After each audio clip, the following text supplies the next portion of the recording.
El sol se ocultaba tras las colinas que abrazaban a San Cristóbal de las Dunas, pintando el cielo de tonos anaranjados y rojizos que se reflejaban en las aguas tranquilas del Golfo de México.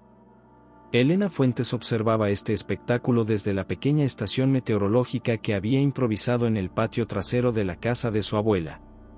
Después de 10 años trabajando en el Servicio Meteorológico Nacional en Ciudad de México, regresar a su pueblo natal no había sido una decisión fácil, pero la enfermedad de su abuela no le había dejado alternativa.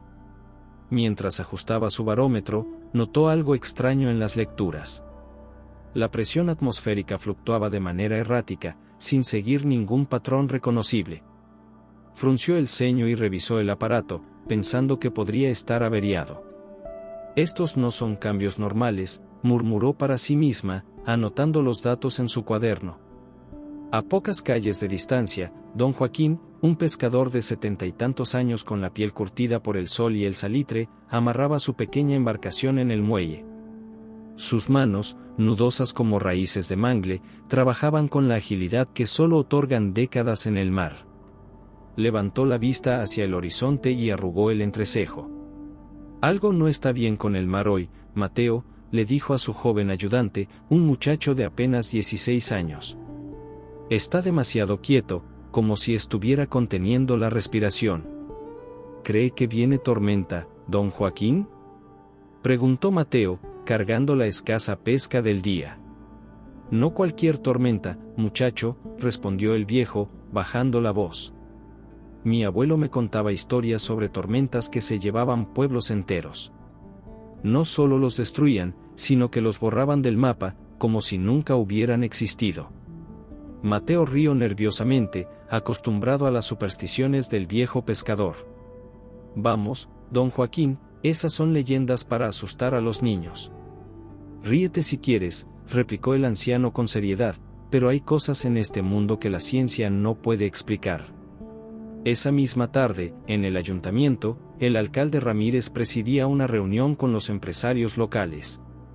Un hombre corpulento de unos 50 años, con un bigote perfectamente recortado y traje a pesar del calor, golpeaba la mesa con entusiasmo. «Esta temporada turística será la mejor en años. Las reservaciones están al tope y los nuevos desarrollos en la playa norte estarán listos justo a tiempo». Elena entró apresuradamente a la sala, interrumpiendo la reunión. Algunos de los presentes la miraron con desdén, para muchos seguía siendo la niña que se fue del pueblo para estudiar cosas de la capital. «Disculpen la interrupción», dijo, tratando de recuperar el aliento. «Alcalde Ramírez, necesito hablar con usted sobre los patrones climáticos que estoy observando. Creo que podríamos estar ante una situación potencialmente peligrosa». El alcalde suspiró con fastidio. «Elena, estamos en medio de una reunión importante. Si es sobre esa tormenta que mencionan en las noticias, ya revisamos los boletines oficiales. Pasará lejos de aquí, apenas sentiremos algo de lluvia». «No, no es eso», insistió ella. «Hay anomalías que no coinciden con ningún patrón conocido. Deberíamos al menos considerar medidas preventivas». «¿Medidas preventivas?», intervino Roberto Vega, el mayor inversionista hotelero del pueblo. «¿Sabes lo que pasaría si comenzamos a hablar de evacuaciones justo antes de la temporada alta? Sería un desastre económico». El alcalde asintió, dando por zanjado el tema. «Te agradezco tu preocupación, Elena, pero confiaremos en los informes oficiales. Si hay algún cambio, serás la primera en saberlo». Mientras Elena salía del ayuntamiento, el viento comenzó a soplar con más fuerza, trayendo consigo el aroma salado del mar y algo más, un olor extraño, como a tierra mojada y electricidad. En el horizonte, las primeras nubes oscuras comenzaban a formarse, aún lejanas pero avanzando inexorablemente hacia San Cristóbal de las Dunas. La mañana siguiente amaneció con un cielo plomizo que parecía presionar sobre San Cristóbal como una mano gigante. Elena revisaba frenéticamente sus instrumentos, comparando datos con los informes oficiales que mostraban a la tormenta tropical Bárbara desplazándose hacia el norte, lejos de la costa mexicana. «Esto no tiene sentido», murmuró, pasándose una mano por su cabello negro rizado. Según esto, deberíamos tener cielos despejados, pero... El sonido de una motocicleta interrumpió sus pensamientos. Un hombre alto, de complexión atlética y piel morena clara, se detuvo frente a su casa. Llevaba una cámara profesional colgada al cuello y una mochila desgastada. ¿Elena Fuentes?, preguntó, quitándose el casco. Soy Miguel Ortiz, del periódico El Meridiano. Me dijeron en el pueblo que eres meteoróloga y que has estado advirtiendo sobre la tormenta. Elena lo miró con suspicacia. ¿Vienes a ridiculizarme también? Porque ya tengo suficiente con el alcalde y sus amigos empresarios. Miguel sonrió, mostrando un hoyuelo en su mejilla izquierda. Al contrario. Estoy investigando una serie de desapariciones misteriosas en pueblos costeros durante tormentas inusuales. El último caso fue hace 20 años en Playa Escondida, a unos 200 kilómetros de aquí. La expresión de Elena cambió. Por fin alguien que no la trataba como si estuviera loca. Pasa, tengo que mostrarte algo. Mientras tanto, en la pequeña capilla cerca del muelle, Lucía, la hija de don Joaquín, encendía una vela frente a la imagen de la Virgen de los Mares. A sus 30 años, Lucía era maestra en la escuela primaria local, respetada por su inteligencia y dedicación. Sin embargo, desde hacía 3 días, algo perturbaba su habitual serenidad. Padre Sebastián, dijo al anciano sacerdote que ordenaba los bancos, ¿cree en las premoniciones? El sacerdote la miró con curiosidad. La Iglesia nos enseña a ser cautelosos con esas cosas, hija. ¿Por qué lo preguntas? Lucía dudó antes de responder. He estado teniendo sueños, sobre agua. Mucha agua. Y voces que llaman desde el fondo del mar. Anoche, su voz tembló ligeramente, soñé que todo San Cristóbal desaparecía bajo las olas, pero no era una inundación normal. Era como si el pueblo fuera absorbido por algo. El padre Sebastián se sentó junto a ella, su rostro arrugado mostrando preocupación. Sabes que tu abuela tenía el don de la vista, como decían en el pueblo. Algunas personas son más sensibles a ciertas energías.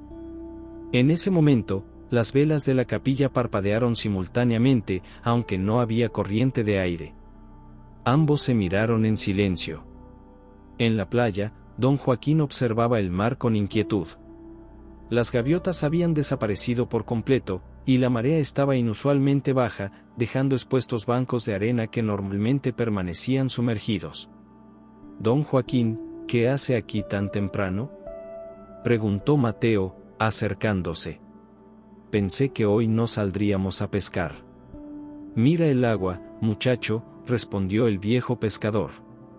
¿Notas algo extraño? Mateo observó las olas, que rompían con un ritmo irregular, casi espasmódico. Parece enfermo, dijo finalmente. Exactamente, asintió don Joaquín. El mar está enfermo, y cuando el mar enferma, todos sufrimos las consecuencias. En la casa de Elena, Miguel examinaba los datos meteorológicos con creciente interés. Esto coincide con los patrones que encontré en los otros casos, dijo, mostrándole a Elena unas fotografías de formaciones nubosas inusuales. Siempre comienza con anomalías barométricas, luego comportamiento errático de animales, y finalmente, un estruendo lo sobresaltó. Todos los instrumentos de medición de Elena comenzaron a fallar simultáneamente, las agujas girando sin control. ¿Qué demonios?, murmuró Elena, intentando recalibrar los aparatos. Miguel se acercó a la ventana y señaló hacia el horizonte. Elena, mira eso. En la línea donde el cielo se fundía con el mar, unas extrañas luces verdosas pulsaban intermitentemente, como si algo estuviera tratando de comunicarse. Tenemos que advertir a todos, dijo Elena, tomando su chaqueta. Ya no importa si me creen o no. Mientras salían apresuradamente, no notaron la fotografía que cayó del tablero de Miguel, una imagen en blanco y negro de un pueblo costero, con un letrero que decía, Agua Clara, 1923. Bajo la fotografía, una nota escrita a mano, desaparecido durante la tormenta del siglo. sin sobrevivientes. El amanecer del tercer día trajo consigo un silencio perturbador. El cielo sobre San Cristóbal de las Dunas se había transformado en una cúpula de un azul tan intenso y perfecto que parecía artificial. Ni una sola nube, ni un soplo de viento. El mar, normalmente inquieto, se extendía como una sábana de cristal hasta el horizonte. Elena contemplaba este espectáculo desde el mirador del faro abandonado, donde había pasado la noche analizando datos con Miguel. Ambos habían dormido apenas unas horas, turnándose para vigilar los instrumentos. Es como si el mundo estuviera conteniendo la respiración, murmuró Miguel, enfocando su cámara hacia el pueblo que comenzaba a despertar. Es la calma antes de la tormenta, respondió Elena. Pero no una tormenta normal. En el centro del pueblo, la gente notaba la extraña quietud. Los pájaros, habitualmente ruidosos al amanecer, habían enmudecido. Los perros callejeros, siempre presentes en las esquinas, habían desaparecido. Incluso los insectos parecían haberse esfumado.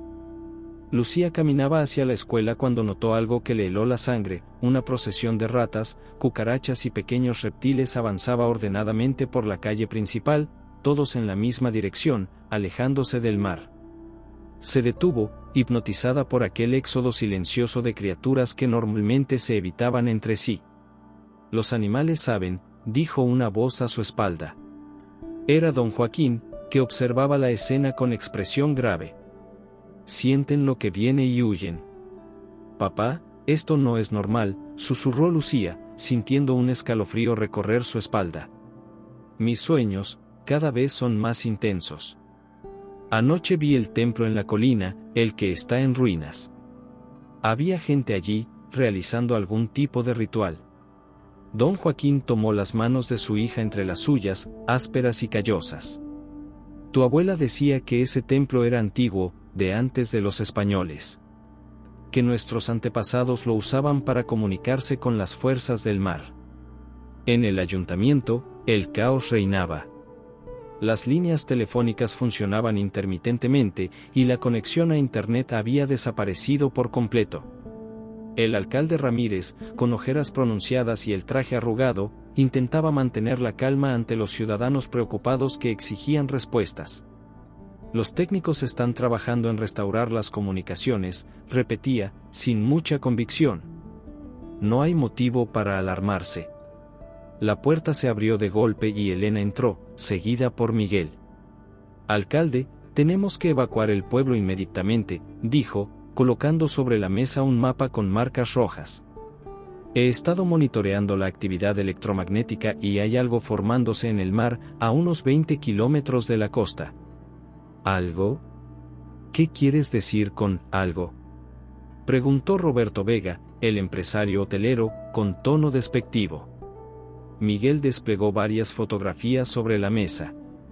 Encontramos esto en los archivos del periódico estatal, explicó.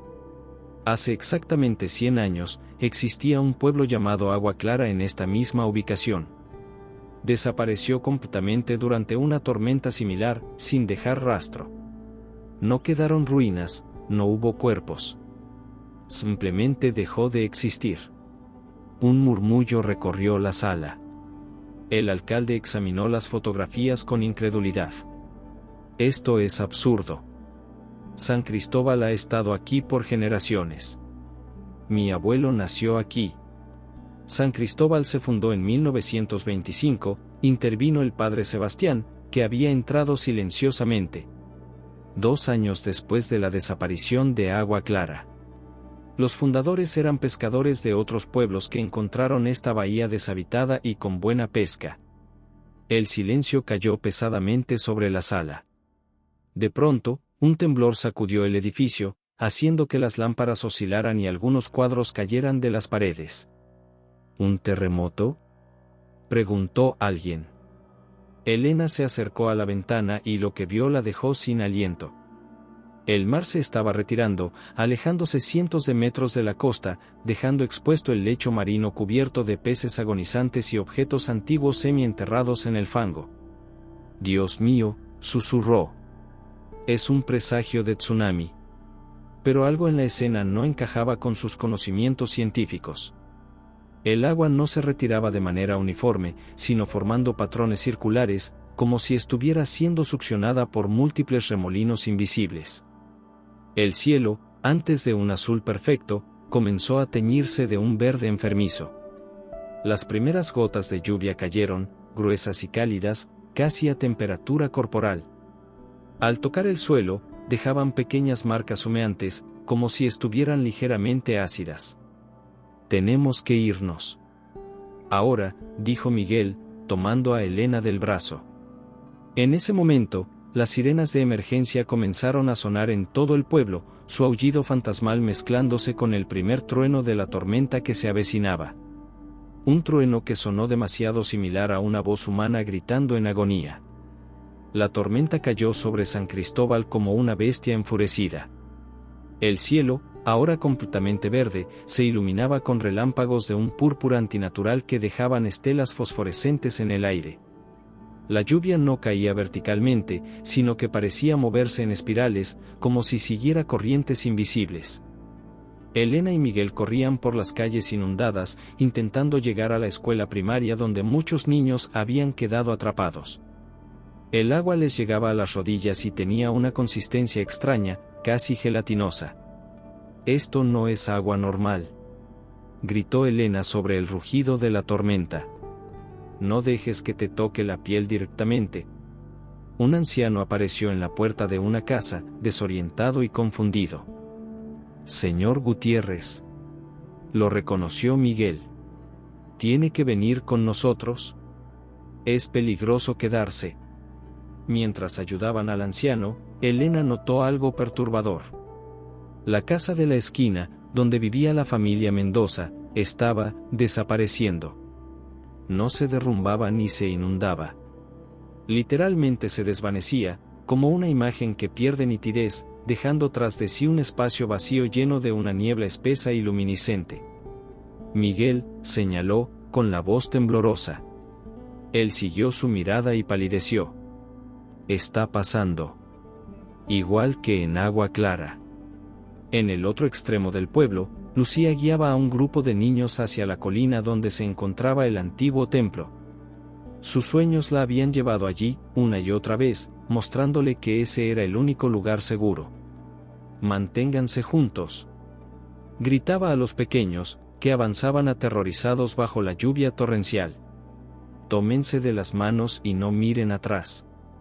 Uno de los niños, Tomás, de apenas 6 años, se detuvo y señaló hacia atrás. «Maestra Lucía, ¿qué es eso?». Lucía se giró y lo que vio la dejó paralizada. Secciones enteras del pueblo estaban siendo engullidas por la niebla luminosa. Las casas, las calles, incluso las personas que no habían logrado escapar, se disolvían como azúcar en agua caliente. «No mires, Tomás», dijo, cubriéndole los ojos. «Sigue caminando». En el asilo de ancianos, el alcalde Ramírez coordinaba la evacuación. Su traje elegante estaba empapado y roto, su cabello perfectamente peinado ahora caía en mechones desordenados sobre su frente. «Vamos, por aquí», indicaba a los enfermeros que empujaban sillas de ruedas hacia los vehículos de emergencia. «Rápido». Un crujido ensordecedor sacudió el edificio. El techo comenzó a ceder, no por la fuerza del viento, sino porque parte de la estructura estaba literalmente desvaneciéndose. «Queda uno en la habitación 12», gritó una enfermera. Sin dudarlo, Ramírez corrió hacia el interior del edificio que se desintegraba.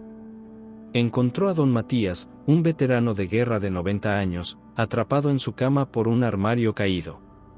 «Vamos, don Matías, lo sacaré de aquí», dijo, levantando el mueble con una fuerza que no sabía que tenía. «Déjame, muchacho», respondió el anciano con voz serena. «He vivido suficiente. Salva a los demás». «Nadie se queda atrás», insistió Ramírez, cargando al anciano sobre sus hombros. Cuando llegaron a la puerta principal, vieron que el camino estaba bloqueado por la niebla luminosa que avanzaba, devorando todo a su paso. Ramírez miró a los vehículos que se alejaban, con los demás ancianos a salvo, y tomó una decisión. Sigan hacia la colina. Gritó a los últimos enfermeros que esperaban. Nosotros buscaremos otra salida. Sabía que mentía. No había otra salida. En el mar, don Joaquín luchaba por mantener su barca a flote. Las olas, de más de 10 metros de altura, no se comportaban como olas normales. Parecían tener voluntad propia, formando figuras casi humanas antes de estrellarse. Lucía. Gritaba hacia la costa, sabiendo que era inútil. Hija mía. Un relámpago iluminó el agua bajo su embarcación y lo que vio le heló la sangre. No era el fondo marino lo que se veía, sino lo que parecían ser calles, edificios, personas, un pueblo entero sumergido, pero no en ruinas, sino intacto, como si existiera en otra dimensión bajo el agua. Y entre las figuras submarinas, algunas lo miraban directamente, con ojos luminosos y tristes. Elena y Miguel habían logrado llegar a la escuela, solo para descubrir que Lucía ya había evacuado a los niños. Decidieron seguir hacia la colina, pero en el camino se separaron cuando Miguel se desvió para ayudar a una familia atrapada en un autobús volcado. Te veré en el templo. Le gritó a Elena antes de desaparecer entre la lluvia torrencial. Elena continuó sola, luchando contra el viento que parecía querer arrastrarla en dirección contraria. A su alrededor, San Cristóbal se fragmentaba, literalmente. Calles enteras desaparecían, dejando vacíos imposibles en la geografía del pueblo. Cuando finalmente alcanzó las faldas de la colina, un último relámpago iluminó lo que quedaba de San Cristóbal. Más de la mitad del pueblo había desaparecido ya, reemplazado por la niebla luminosa que pulsaba como un corazón gigante. Y entonces, la lluvia se detuvo abruptamente. Un silencio sobrenatural cayó sobre el mundo, roto solo por el sonido de su propia respiración agitada. Elena miró hacia arriba y vio que las nubes formaban un perfecto vórtice sobre lo que había sido el centro del pueblo. El ojo de la tormenta había llegado. Pero no traía calma, sino algo mucho peor. Elena abrió los ojos lentamente, desorientada. Lo último que recordaba era haber alcanzado la base de la colina cuando una ola de energía la golpeó, lanzándola contra unas rocas. Ahora estaba tendida sobre lo que parecía ser asfalto, pero algo no encajaba. Se incorporó con dificultad y lo que vio la dejó sin aliento. Estaba en San Cristóbal, pero no era el San Cristóbal que conocía. Las casas, las calles, todo estaba allí, pero como visto a través de un filtro sepia. Los colores eran apagados, las sombras demasiado pronunciadas. Y el silencio, un silencio absoluto, sin pájaros, sin viento, sin el rumor lejano del mar. ¿Hola? Llamó, su voz sonando extrañamente amortiguada, como si hablara bajo el agua. ¿Hay alguien? Comenzó a caminar por las calles desiertas. Los edificios parecían intactos, pero vacíos. En algunas ventanas creyó ver movimiento, sombras que se escondían al acercarse. El cielo era de un gris uniforme, sin sol, sin nubes, como una lámina de metal pulido. Al doblar una esquina, se detuvo en seco. Frente a ella había un hombre de espaldas, mirando hacia el mar. Su silueta le resultaba familiar. ¿Miguel?, preguntó con cautela. El hombre se giró. Era Miguel, pero su rostro mostraba una palidez enfermiza y sus ojos parecían más oscuros, casi negros. Elena, dijo con voz hueca. No estamos muertos, si es lo que te preguntas. Es algo peor. ¿Dónde estamos?, preguntó ella, acercándose lentamente. En el limbo, respondió él, señalando hacia el horizonte. Mira. Elena siguió su mirada y ahogó un grito. Donde debería estar el mar, había una vasta extensión de niebla luminiscente que pulsaba rítmicamente, como si respirara. Y en esa niebla, se formaban y disolvían imágenes, rostros, edificios, escenas completas que aparecían y desaparecían en segundos. He estado explorando mientras estabas inconsciente, continuó Miguel. Este lugar, no es físico. Es como un espacio entre dimensiones. Y no estamos solos. como para confirmar sus palabras, una figura apareció al final de la calle. Era una mujer anciana, vestida con ropas de principios del siglo XX. Los observaba fijamente, sin parpadear. «No se muevan», susurró Miguel. «No son exactamente fantasmas, pero tampoco son amigables». La anciana comenzó a avanzar hacia ellos con pasos lentos y mecánicos. A medida que se acercaba, Elena notó algo perturbador: sus pies no tocaban el suelo, flotaba a unos centímetros del asfalto. «Ustedes no pertenecen aquí», dijo la anciana con una voz que parecía provenir de todas partes. «Pero ella sí. La hija del mar. La que lleva la sangre antigua». «¿Habla de Lucía?», preguntó Elena, sintiendo un escalofrío. La anciana sonrió, mostrando una dentadura perfecta y antinatural. «La sacerdotisa renacida. La que puede romper el ciclo, o completarlo». Antes de que pudieran preguntar más, la figura de la anciana se disolvió en el aire como humo. Mientras tanto, en el mar embravecido, don Joaquín se aferraba a los restos de su barca. Las olas habían amainado ligeramente, pero el agua había adquirido una cualidad extraña, casi gelatinosa, y emitía un débil resplandor verdoso. «Dios mío, ¿qué está pasando?», murmuró, intentando orientarse. Bajo la superficie, las figuras que había vislumbrado antes se hacían más nítidas. Eran personas, sin duda, pero con un aspecto translúcido, como hechas de agua y luz. Algunas nadaban en círculos, otras parecían realizar tareas cotidianas, como si no fueran conscientes de su estado. Una de las figuras emergió parcialmente, mostrando el rostro de un hombre joven con ropas antiguas. «Tú eres de su sangre», dijo con una voz que sonaba como agua corriendo sobre piedras. «Del linaje de los guardianes». «¿Quiénes son ustedes?», preguntó don Joaquín, más asombrado que asustado. «Somos agua clara», respondió la figura.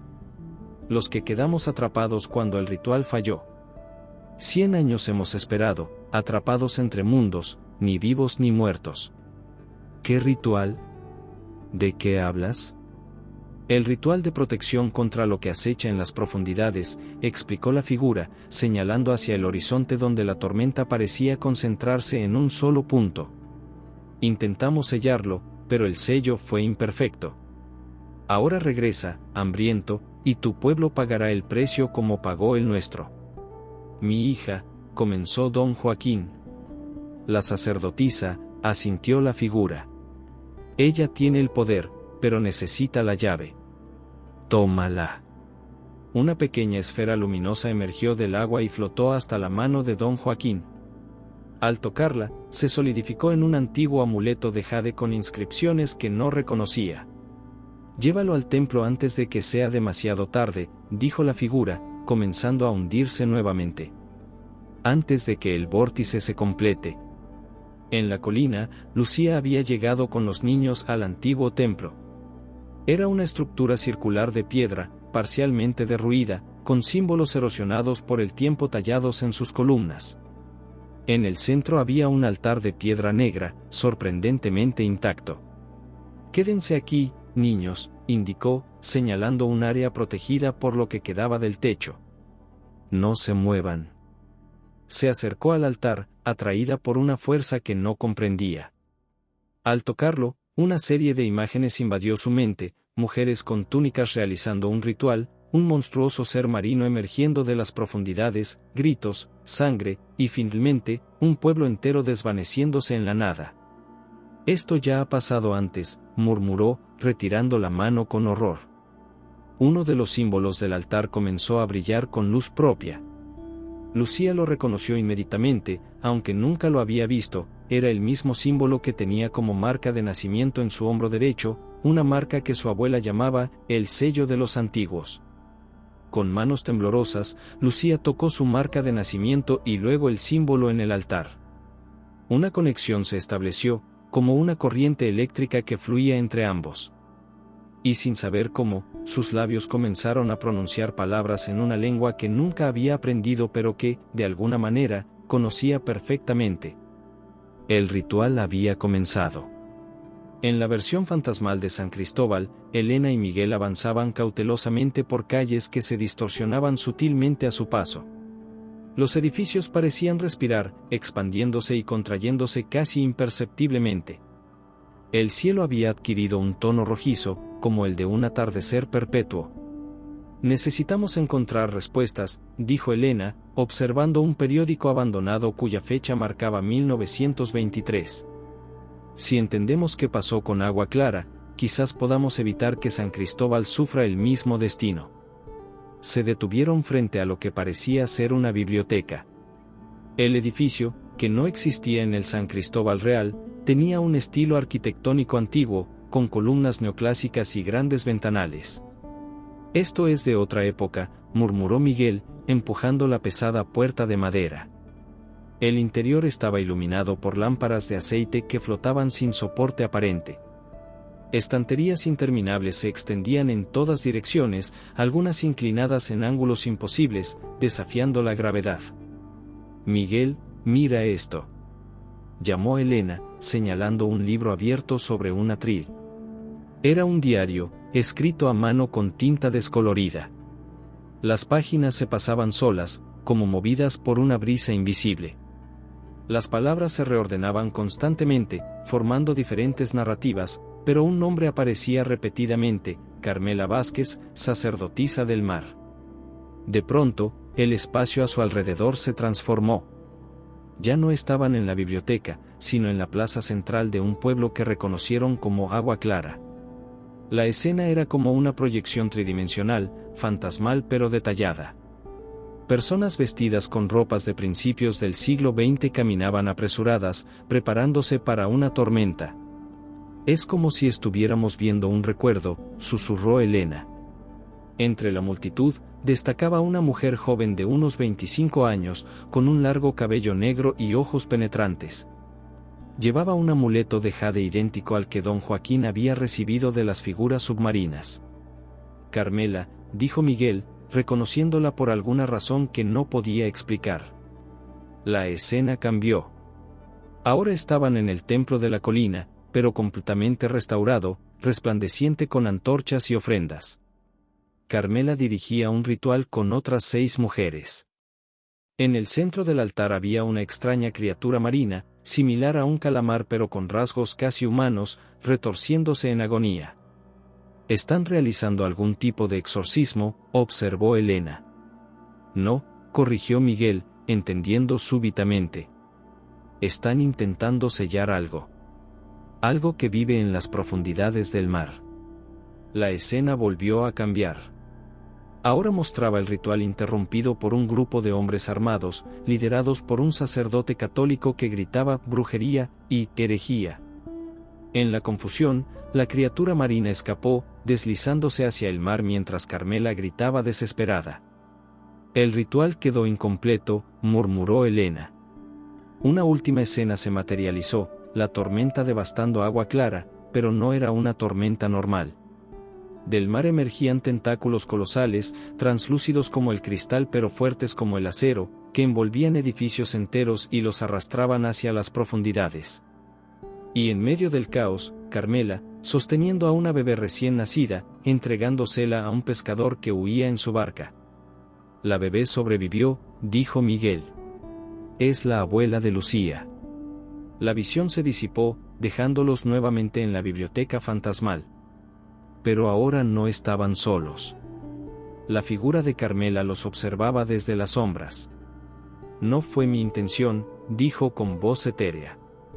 «Queríamos proteger al pueblo, sellar a la criatura que llevaba siglos atormentándonos.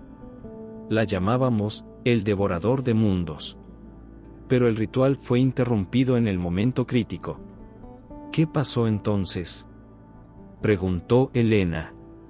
«En lugar de sellarlo, creamos un vínculo. Agua Clara quedó atrapada entre dimensiones, ni en el mundo físico ni completamente en el reino del devorador. Y el ciclo comenzó. Cada 100 años, cuando las estrellas se alinean de cierta manera, el devorador puede intentar completar lo que comenzó, absorber otro pueblo para alimentarse». «¿Y Lucía? ¿Qué papel juega en todo esto?», preguntó Miguel. Ella es mi descendiente directa, la última de la línea de sacerdotisas, respondió Carmela. Lleva mi sangre y mi poder. Solo ella puede completar el ritual o revertirlo. ¿Revertirlo? Elena frunció el ceño. El ritual puede ser completado para fortalecer el sello, o revertido para romperlo completamente, explicó Carmela.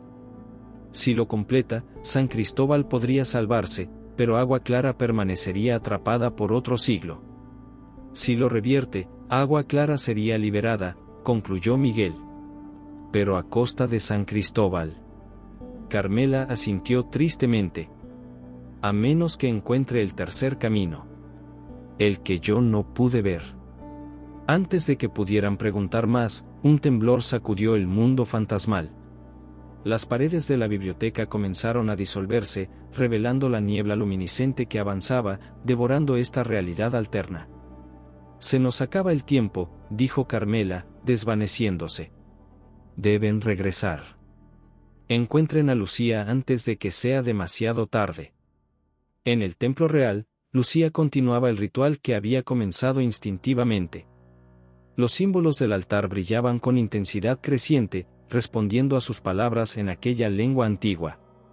Los niños observaban asombrados desde su refugio, demasiado impresionados para tener miedo. Sin que ella lo supiera, sus acciones estaban teniendo efecto en ambas realidades.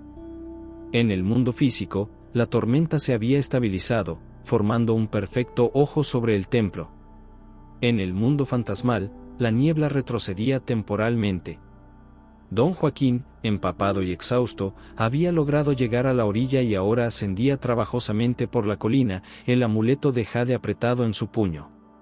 Cada paso era una agonía, la tormenta había abierto una herida profunda en su costado que dejaba un rastro de sangre en las rocas. Lucía, murmuraba como un mantra. Tengo que llegar a Lucía. En el ayuntamiento, el alcalde Ramírez y don Matías habían encontrado refugio en el sótano. El edificio sobre ellos se desintegraba gradualmente, pero el sótano, construido sobre cimientos más antiguos, parecía resistir. Estos muros, observó don Matías, pasando sus dedos arrugados por las piedras. Son de agua clara. Reconozco el estilo. Mi padre me habló de ellos. ¿Cómo es posible?, preguntó Ramírez. San Cristóbal se construyó después de que Agua Clara desapareciera. No desapareció completamente, respondió el anciano. Partes quedaron, enterradas, olvidadas. San Cristóbal se construyó sobre los huesos de Agua Clara. Un libro cayó de un estante, abriéndose en una página específica.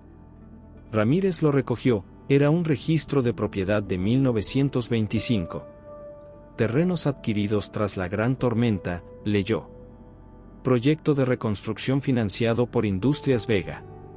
Vega, repitió don Matías. Como Roberto Vega, el hotelero. Su bisabuelo, asintió Ramírez, continuando la lectura.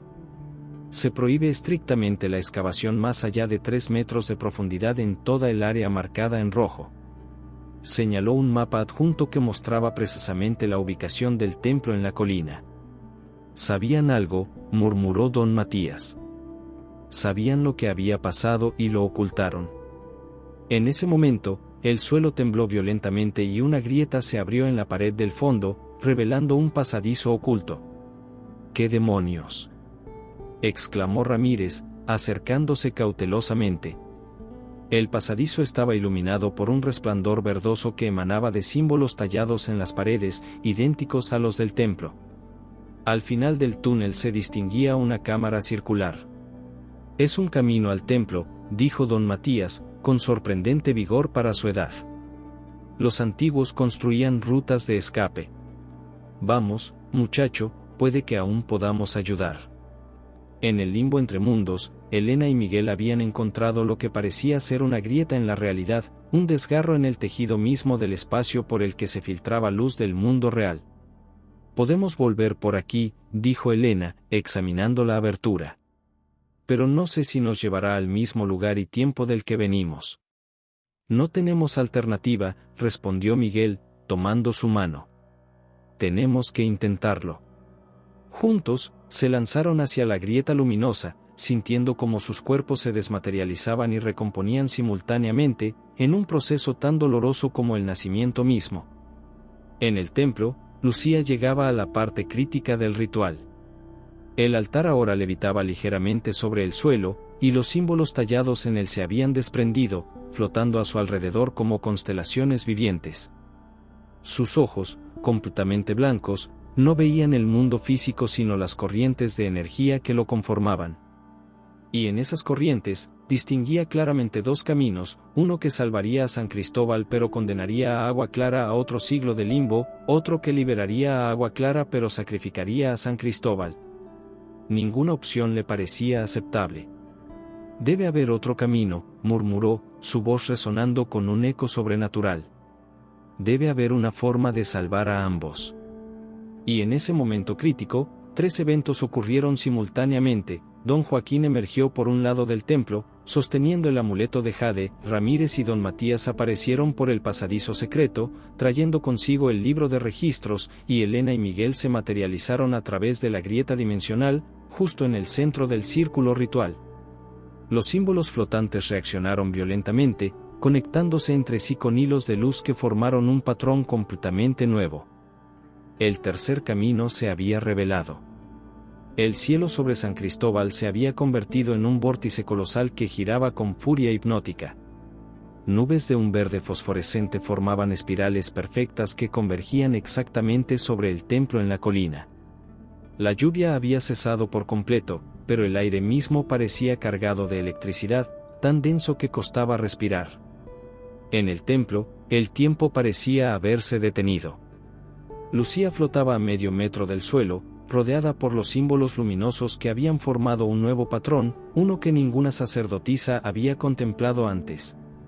Su cabello ondeaba como si estuviera sumergida en agua, y de sus ojos emanaba una luz blanca y pura. «Lucía», gritó don Joaquín, avanzando trabajosamente hacia su hija.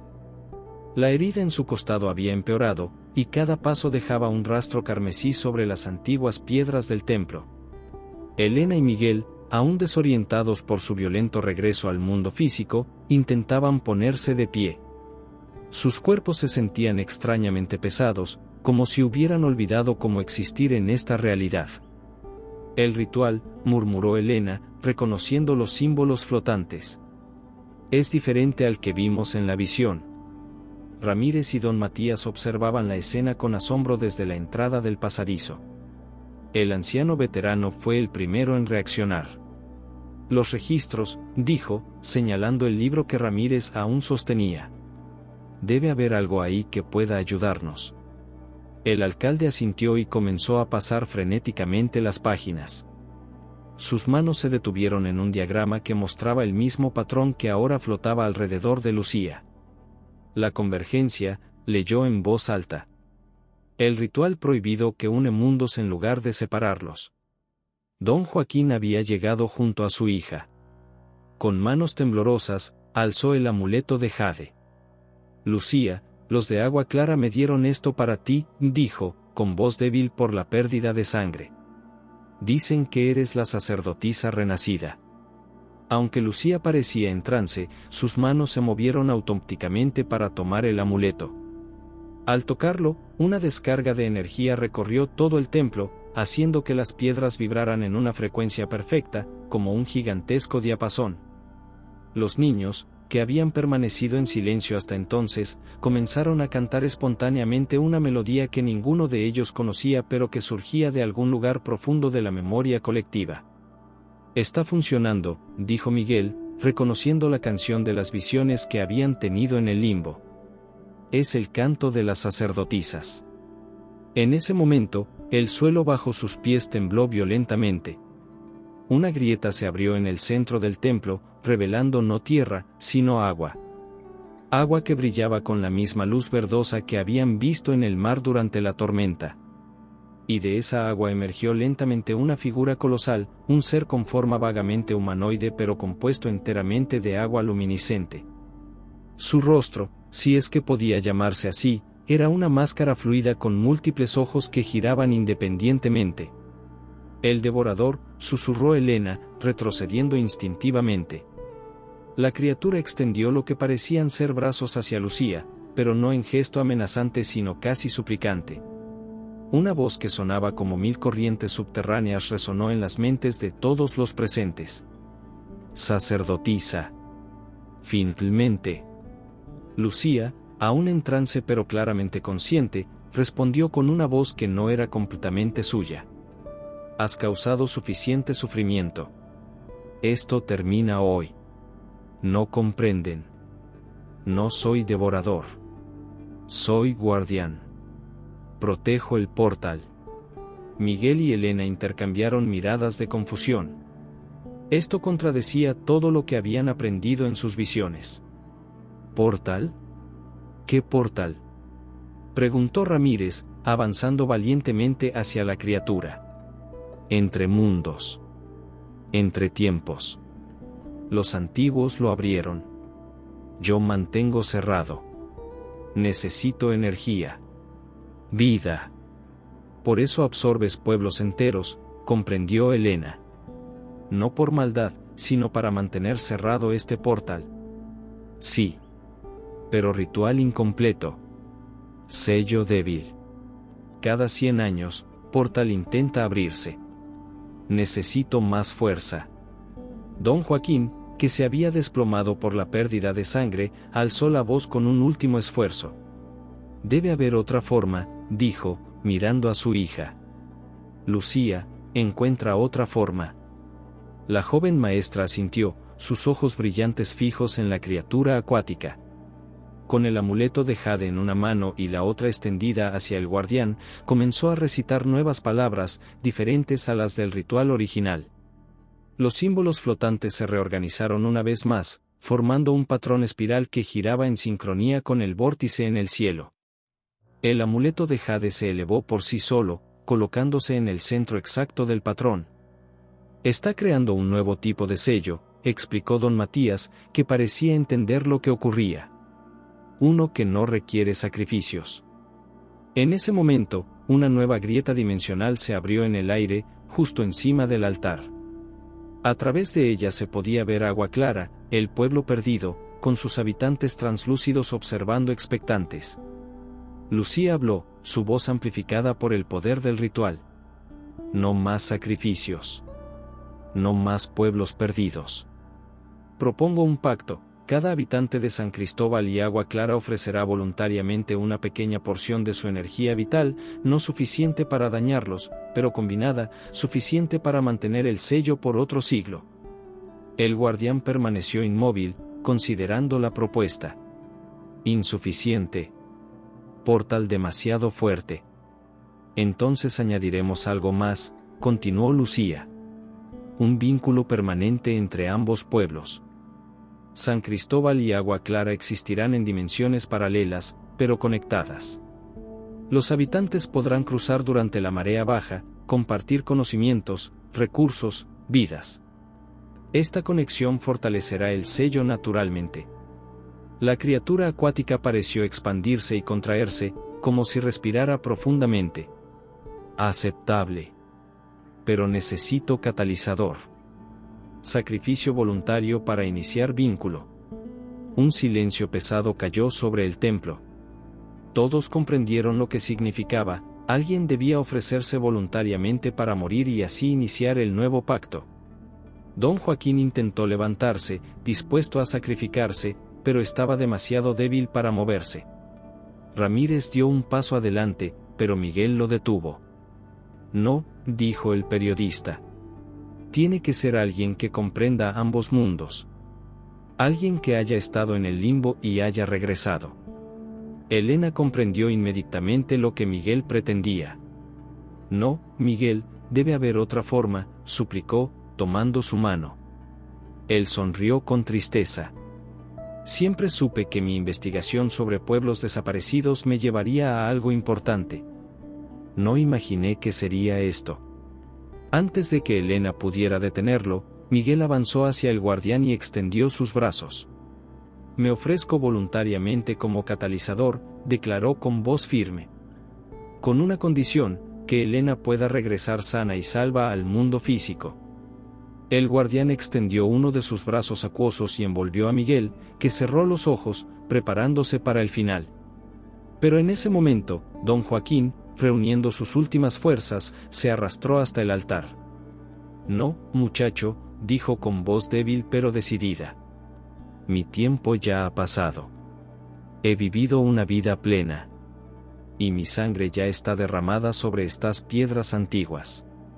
Antes de que nadie pudiera reaccionar, el viejo pescador colocó su mano ensangrentada sobre el amuleto de jade. Una luz cegadora emanó del contacto, y don Joaquín sonrió por última vez a su hija antes de que su cuerpo se disolviera en millones de partículas luminosas que fueron absorbidas por el amuleto. Lucía gritó de dolor, pero no interrumpió el ritual. Las lágrimas corrían por sus mejillas mientras los símbolos flotantes giraban cada vez más rápido, formando un tornado de luz que conectaba el templo con el vórtice en el cielo. El guardián liberó a Miguel y se expandió hasta tocar cada rincón del templo. Pacto aceptado. Sacrificio honrado. Comienza convergencia. El amuleto de jade, ahora flotando en el centro exacto del patrón espiral, emitió un pulso de energía que se expandió en todas direcciones. Cuando alcanzó los límites del templo, continuó expandiéndose, cubriendo lo que quedaba de San Cristóbal y, a través de la grieta dimensional, agua clara. En el cielo, el vórtice comenzó a cambiar. Los tonos verdosos fueron reemplazados gradualmente por un azul profundo, y la rotación se hizo más lenta, más estable. La niebla luminiscente que había estado devorando el pueblo retrocedió, condensándose en una línea perfecta que marcaba la nueva frontera entre dimensiones. Lucía descendió lentamente hasta tocar el suelo. Sus ojos volvieron a la normalidad, pero ahora contenían un conocimiento antiguo que no había estado allí antes. Miró el lugar donde su padre había desaparecido y luego a el guardián, que comenzaba a hundirse nuevamente en la grieta acuática. ¿Funcionó?, preguntó con voz quebrada. Sí. Equilibrio restaurado. Portal sellado. Pueblos unidos. Tu padre vive en el vínculo ahora. Es parte de ambos mundos. Como para confirmar sus palabras, una figura translúcida apareció brevemente junto a Lucía, don Joaquín, sonriendo con serenidad antes de desvanecerse nuevamente. El guardián se sumergió completamente, la grieta acuática se cerró, y los símbolos flotantes regresaron lentamente al altar, grabándose permanentemente en la piedra negra. El amuleto de jade descendió hasta las manos de Lucía. En ese momento, la tormenta cesó por completo. Un silencio sobrenatural cayó sobre el mundo, seguido por el canto de un pájaro solitario. El primer rayo de sol atravesó las nubes en retirada, iluminando el templo y a los supervivientes que apenas comenzaban a comprender lo que habían presenciado. Elena se acercó a Miguel y lo abrazó con fuerza, agradecida de que ambos hubieran sobrevivido. Ramírez y don Matías ayudaban a los niños a salir de su refugio. Y Lucía, sosteniendo el amuleto que contenía la esencia de su padre, miraba hacia lo que quedaba de San Cristóbal. La mitad del pueblo había desaparecido, pero no había sido destruido. A través de una frontera etérea que brillaba suavemente, se podía vislumbrar agua clara, el pueblo perdido, ahora encontrado.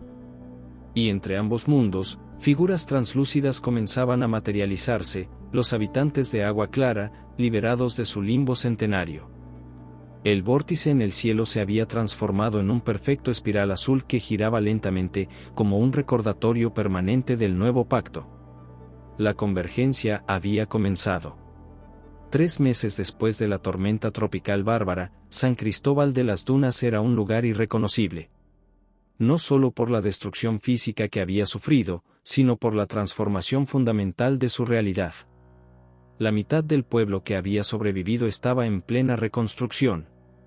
Andamios rodeaban edificios dañados, y el sonido de martillos y sierras llenaba el aire desde el amanecer hasta el atardecer. Pero lo más extraordinario era la frontera etérea que ahora dividía el pueblo, una línea luminiscente que pulsaba suavemente, a través de la cual se podía ver Agua Clara, el pueblo perdido hace un siglo. Elena caminaba por la playa, tomando notas en su cuaderno. Había convertido la casa de su abuela en un centro de investigación improvisado, dedicado a documentar y entender el fenómeno de la convergencia, como ahora llamaban al evento. Las lecturas son fascinantes, le comentaba a Miguel, que fotografiaba la frontera dimensional. Durante la marea baja, la barrera se debilita lo suficiente para permitir el paso físico entre ambos mundos. Durante la marea alta, solo es posible la comunicación visual y auditiva. Miguel asintió, ajustando su cámara. Después de su experiencia cercana a la muerte, había decidido quedarse en San Cristóbal indefinidamente. Su reportaje sobre lo ocurrido, publicado en El Meridiano, y luego reproducido internacionalmente, había atraído a científicos, místicos y curiosos de todo el mundo. Lo más increíble es cómo los habitantes de Agua Clara se están adaptando, respondió, señalando hacia la frontera donde varias figuras translúcidas observaban con curiosidad a los niños que jugaban en la playa. 100 años atrapados en un limbo, y ahora tienen que comprender Internet, electricidad, automóviles, y nosotros tenemos mucho que aprender de ellos, añadió Elena. Sus conocimientos sobre el mar y las mareas, sus técnicas de pesca, su medicina tradicional, es un intercambio cultural sin precedentes. En el centro del pueblo, donde antes estaba el ayuntamiento, ahora desaparecido en la mitad que se había perdido, se había erigido una estructura circular que servía como punto de encuentro entre ambos mundos. Durante la marea baja, cuando el paso era posible, se convertía en un mercado donde habitantes de San Cristóbal y Agua Clara intercambiaban bienes, conocimientos y historias. Ramírez, que sorprendentemente había sido reelegido como alcalde tras su heroísmo durante la tormenta, supervisaba la construcción de un nuevo muelle diseñado para servir a ambos lados de la frontera. Necesitamos asegurarnos de que las estructuras sean compatibles con ambas realidades físicas, explicaba a un grupo de ingenieros. Los materiales se comportan ligeramente diferente del otro lado. Don Matías, que había encontrado una nueva vitalidad tras los eventos, servía como traductor cultural, ayudando a los habitantes de Agua Clara a comprender el mundo moderno. No, señora Dolores, ese no es un demonio atrapado en una caja, decía pacientemente a una anciana de Agua Clara que miraba con desconfianza un televisor. Es una forma de ver imágenes de lugares lejanos. En la escuela primaria, ahora reconstruida y ampliada, Lucía había implementado un programa educativo único que incluía clases sobre la historia de ambos pueblos, el funcionamiento de la convergencia, y los conocimientos antiguos que ella misma estaba redescubriendo como nueva guardiana del templo. Y así, niños, es como las mareas afectan la fuerza de la frontera, explicaba a un grupo mixto de estudiantes de ambos mundos. ¿Alguien puede decirme por qué durante la luna llena la barrera es más visible? Una niña de Agua Clara, con el característico brillo translúcido de los habitantes del otro lado, levantó la mano. Porque la luna atrae no solo el agua, sino también la energía que mantiene unidos ambos mundos. Excelente, Marisol, sonrió Lucía. Después de la clase, Lucía subió al templo en la colina, que ahora funcionaba como un santuario y centro de investigación. El altar de piedra negra, con los símbolos permanentemente grabados, era vigilado día y noche por voluntarios de ambos pueblos. Elena y Miguel la esperaban allí, junto con el padre Sebastián y doña Carmela, la anciana que había sido sacerdotisa en Agua Clara y que resultó ser la tatarabuela de Lucía. Los registros están casi completos, informó Elena, mostrando un grueso volumen encuadernado en cuero. Hemos documentado todo lo que sabemos sobre el guardián, el portal y la convergencia. Para que las futuras generaciones estén preparadas, añadió Miguel. En 100 años, cuando el sello necesite ser renovado, sabrán qué hacer. Lucía asintió, tocando inconscientemente el amuleto de jade que ahora llevaba siempre consigo. A veces, cuando estaba sola, podía sentir la presencia de su padre en él, como un susurro reconfortante. El nuevo ritual es más estable, dijo doña Carmela, su voz etérea pero clara. La contribución voluntaria de energía vital de todos los habitantes, aunque pequeña individualmente, crea un sello mucho más fuerte que el sacrificio forzado de un pueblo entero. Y la conexión entre ambos mundos fortalece naturalmente la barrera que mantiene cerrado el portal, añadió el padre Sebastián, que había integrado estos nuevos conocimientos a su fe de manera sorprendentemente armoniosa. Es como si el amor y la comunidad fueran la verdadera magia. Lucía sonrió ante la observación del sacerdote. Se acercó al borde de la colina, desde donde se podía ver todo San Cristóbal, la frontera luminiscente, y más allá, agua clara. El espiral azul en el cielo, ahora una característica permanente, giraba lentamente sobre ambos pueblos, como un guardián benévolo.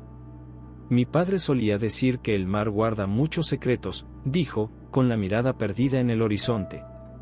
Nunca imaginé que uno de ellos sería un pueblo entero. Esa noche, como cada luna llena desde la convergencia, los habitantes de ambos pueblos se reunieron en la playa para la ceremonia de renovación.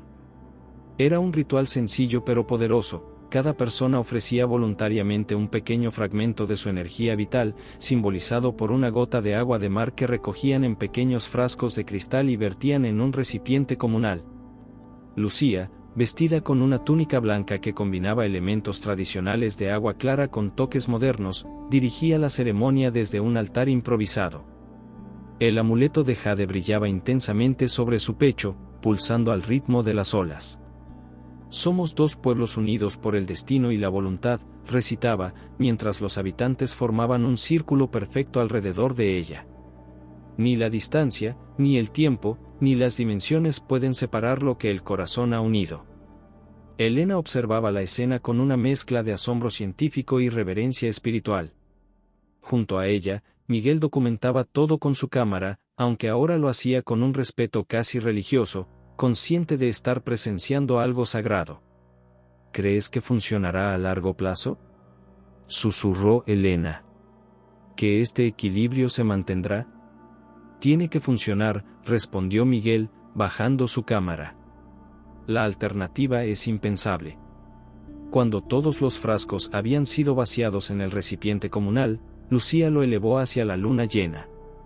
El agua dentro comenzó a brillar con la misma luz verdosa que caracterizaba a El Guardián. Aceptamos nuestra responsabilidad como guardianes del portal, continuó Lucía.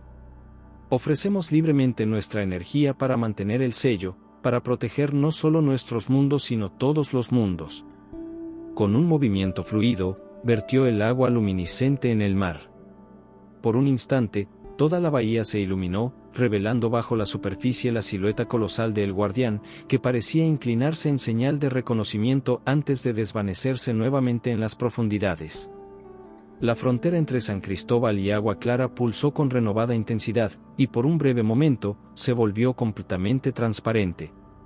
Habitantes de ambos lados que habían sido separados por la convergencia pudieron abrazarse, aunque fuera brevemente, antes de que la barrera se restableciera en su estado normal. Entre la multitud, Ramírez notó una figura familiar. Roberto Vega, el empresario hotelero, observaba la ceremonia desde la distancia con expresión indescifrable.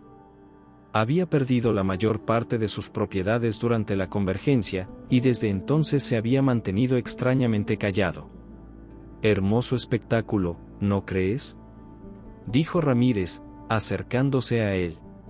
Fascinante, respondió Vega secamente. Todo ese potencial, desperdiciado. ¿Desperdiciado? Ramírez frunció el ceño. Hemos salvado dos pueblos, establecido una conexión única entre dimensiones. Vega sonrió con frialdad. Mi bisabuelo entendió el verdadero poder que yace bajo estas aguas. No es solo un portal lo que el guardián protege, sino una fuente de energía ilimitada. Podría haber transformado el mundo. Y destruirlo en el proceso, replicó Ramírez. Tu bisabuelo fue quien interrumpió el ritual original, ¿no es así? Él causó todo esto. Visión, alcalde. Él tenía visión. Vega se dio la vuelta para marcharse. Algo que este pueblo siempre ha carecido. Ramírez lo observó alejarse, preocupado. Tendría que hablar con Lucía y los demás sobre esto. Algunas ambiciones nunca mueren, solo hibernan, esperando el momento adecuado para resurgir. Mientras tanto, en el templo de la colina, ahora vacío excepto por la presencia etérea de doña Carmela, algo extraño ocurría. Uno de los símbolos del altar, el que representaba el portal mismo, había comenzado a cambiar sutilmente, añadiendo una línea que no estaba allí antes. Interesante, murmuró la anciana espectral, estudiando el cambio. El sello evoluciona por sí mismo. En la playa, la ceremonia había concluido y la gente comenzaba a dispersarse. Lucía se quedó un momento a solas frente al mar, sintiendo la presencia reconfortante de su padre en el amuleto. «Lo logramos, papá», susurró. «Encontramos el tercer camino». Una suave brisa marina acarició su rostro, como una caricia paternal. Por un instante, creyó ver la silueta de don Joaquín entre las olas, sonriéndole con orgullo antes de fundirse nuevamente con el océano. Elena se acercó, ofreciéndole una manta para protegerse del fresco nocturno. «¿Estás bien?», preguntó con genuina preocupación. Lucía asintió, secándose discretamente una lágrima. «Estoy aprendiendo tanto, sobre el templo, sobre los rituales, sobre mi propia historia familiar. Es abrumador a veces». «Lo estás haciendo increíblemente bien», la animó Elena. «Nadie podría haber manejado esta responsabilidad mejor que tú». «A veces me pregunto», Lucía dudó. «¿Y si esto es solo el principio?». El guardián mencionó un portal entre mundos, en plural. ¿Cuántos más hay ahí fuera? ¿Cuántas otras realidades existen junto a la nuestra, separadas por velos tan finos como el que ahora divide San Cristóbal y Agua Clara? Elena no tenía respuesta para eso. Como científica, había tenido que reconsiderar todo lo que creía saber sobre la realidad. Como ser humano, había tenido que aceptar que hay misterios que quizás nunca se resuelvan completamente. «Supongo que lo descubriremos juntos», dijo finalmente. En ese momento, Miguel las llamó desde la orilla, donde estaba fotografiando un fenómeno extraordinario, peces luminiscentes que nadaban exactamente a lo largo de la frontera dimensional, brillando con colores imposibles cada vez que cruzaban de un lado a otro. «Tienen que ver esto», exclamó, entusiasmado como un niño. Lucía y Elena se unieron a él, maravillándose ante el espectáculo. Pronto, otros habitantes de ambos pueblos se acercaron también, formando un grupo heterogéneo de personas normales y figuras translúcidas, todos unidos por el asombro. Un niño pequeño de San Cristóbal extendió tímidamente su mano hacia una niña espectral de Agua Clara. Sus dedos se encontraron en la frontera, causando pequeñas ondas de luz donde se tocaban. «Puedo sentirte», dijo el niño, sorprendido. «Estás fría, pero puedo sentirte». La niña espectral sonrió. «Y yo a ti. Estás caliente, como el sol». Lucía observaba la escena con una mezcla de esperanza y determinación.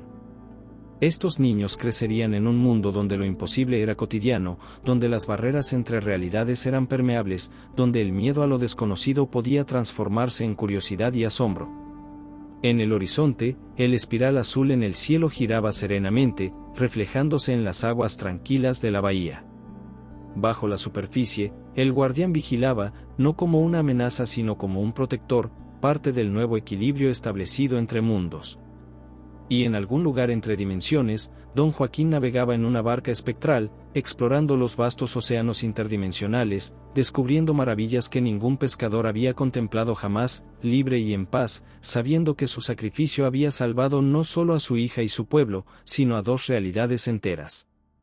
San Cristóbal de las Dunas y Agua Clara, dos pueblos unidos por una tormenta, separados por dimensiones pero conectados por el corazón, comenzaban juntos un nuevo capítulo en una historia que trascendía el tiempo y el espacio.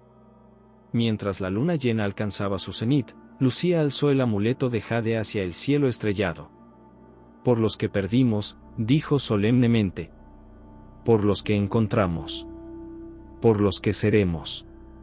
El amuleto brilló intensamente, como respondiendo a sus palabras, y por un instante, todos los presentes sintieron una profunda conexión, no solo entre ellos sino con algo más grande, más antiguo y más sabio que cualquiera podía comprender plenamente.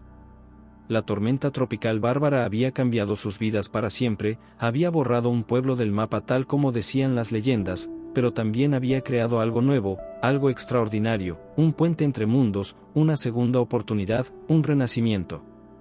Y mientras nuevas estrellas aparecían en el cielo, estrellas que no pertenecían a esta realidad pero que ahora formaban parte de su firmamento compartido, los habitantes de este pueblo dual comprendieron que no estaban presenciando el final de una historia, sino el comienzo de una mucho más grande. Una historia que, como el mar mismo, no tenía principio ni fin, solo mareas que iban y venían, conectando eternamente pasado, presente y futuro en un ciclo infinito de destrucción y renacimiento. Fin.